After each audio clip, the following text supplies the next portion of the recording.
الله وكفى وسلام على عباده الذين اصطفى أما بعد فأعوذ بالله من الشيطان الرجيم بسم الله الرحمن الرحيم وعهدنا إلى إبراهيم وإسماعيل أن طهر بيتي للطائفين والعاكفين والركع السجود أما بعد فقال النبي صلى الله عليه وسلم بلغوا عني ولو آية رواه البخاری۔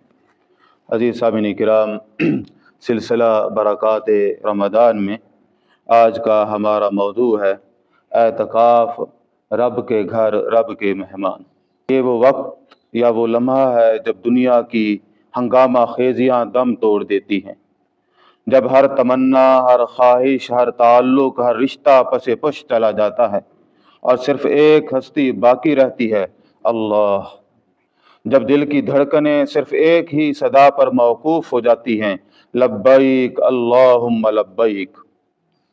جناب سیدنا ابراہیم علیہ السلام و اسماعیل علیہ السلام جیسے جلیل القدر انبیاء کو حکم ملا کہ ان طہر بیتی للطائفین والعاکفین والرکع السجود، طواف کرنے والوں، اعتکاف کرنے والوں، رکوع و سجود کرنے والے میرے مہمانوں کے لیے میرے گھر کو پاک و صاف رکھو۔ یہ اعتکاف کوئی عام قیام نہیں، یہ ایک مومن کی آخری پناہ ہے۔ یہاں معتکف نہیں بلکہ ایک خاکسار مہمان ہے جو سب کچھ چھوڑ کر، سب بھلا کر اپنے رب کے در پر آن بیٹھا ہے۔ یہ دنیا کی سب سے عظیم میزبانی ہے، جہاں میزبان خود اللہ ہے، جس نے بلاوا بھیجا ہے، آؤ سب کچھ چھوڑ کر میرے ہو جاؤ، مجھ سے تعلق جوڑ لو۔ اور وہ مہمان، وہ بندہ جو ٹوٹ چکا ہے، جو بکھر چکا ہے، جو سسک رہا ہے، جو اپنے گناہوں کے بوجھ تلے دب چکا ہے، مگر پھر بھی امید کی روشنی تھامے آ پہنچا ہے۔ یہ وہی ہے جو سب کچھ پیچھے چھوڑ آیا ہے، جو اپنی چاہتوں کو قربان کر کے آیا ہے، جو اپنے میزبان حقیقی کے در پر آ بیٹھا ہے۔ نہ نیند کی کوئی آس، نہ آرام کی کوئی طلب، اب سکون بستر پر نہیں بلکہ سجدے میں آتا ہے۔ اب بھوک دسترخوان پر نہیں بلکہ اللہ کی محبت میں مٹ جاتی ہے۔ اب راحت نرمی میں نہیں بلکہ مسجد کی سخت فرش پر آنکھوں سے بہنے والے آنسوؤں میں ہے۔ یہاں دن بھی عبادت میں، رات بھی عبادت میں، جاگنا بھی عبادت، رونا بھی عبادت، بھوک بھی عبادت، کھانا بھی عبادت۔ یہ وہ مقام ہے جہاں ایک ایک سانس گواہی دیتی ہے کہ بندہ اپنے رب کے قریب ہو گیا ہے۔ یہاں ہر آہ زینہ بن جاتی ہے، ہر آنسو زمین پر نہیں عرش پر گرتا ہے، ہر التجا مقبولیت کی دہلیز چھو لیتی ہے۔ قرآن میں آتا ہے ان اللہ مع الصابرین، یقیناً اللہ تعالیٰ صبر کرنے والوں کے ساتھ ہے۔ اعتکاف صبر کے بلند ترین مقام پر پہنچا دیتا ہے۔ جہاں دن کا روزہ بھوک و پیاس کی آزمائش، وہاں رات کو نیند اور سکون کی قربانی۔ گویا لیل و نہار صبر کے دامن کے ساتھ نیکی کی چاہت میں، اب بس ایک ذات کی پرواہ، باقی سب سے بے نیاز۔ اگر کوئی بیٹھا ہے تو قرآن کی تلاوت میں، کوئی کھڑا ہے تو قیام میں، کوئی تھک کر لیٹا ہے تو تسبیح میں۔ سبحان اللہ، یہ ایسا منظر کہ فرشتے حیران کہ یہ کس کس عمل کو لکھیں، کس کس نیکی کو شمار کریں۔ یہ مسجد کا فرش نہیں، یہ بندگی کا تخت ہے۔ یہ جو خاموشی ہے موت نہیں، رب کی حضوری کا اعلان ہے۔ ہر اذان پر صف اول میں، ہر تکبیر اولیٰ پر سب سے پہلے، عبادت کا شوق ایسا کہ فرشتے رشک کریں۔ اب بس ایک ہی آواز، ایک ہی پکار، تیرے سوا میرا کوئی نہیں۔ کبھی قیام میں کھڑا لرز رہا ہے، کبھی سجدے میں پڑا کانپ رہا ہے، کبھی ندامت سے سر جھکائے ہچکیاں لے رہا ہے۔ یہاں کا ہر آنسو عرش پر لکھا جا رہا ہے۔ یہاں کی ہر سسکی قبولیت کے دروازے پر پہنچی ہے۔ یہاں کی ہر التجا رحمت کے سمندر میں غوطہ کھا رہی ہے۔ یہاں نہ کوئی دنیاوی فکر، نہ مال کی محبت، نہ شہرت کی چاہ، نہ راحت کی طلب، بس ایک ہی صدا ہے، ایک ہی فریاد، اے اللہ میرے لیے تو کافی ہے، بس تو ہی کافی ہے۔ یہاں زمین پر لیٹنے والا فقیر نہیں، وہ تو اللہ کا محبوب ہے۔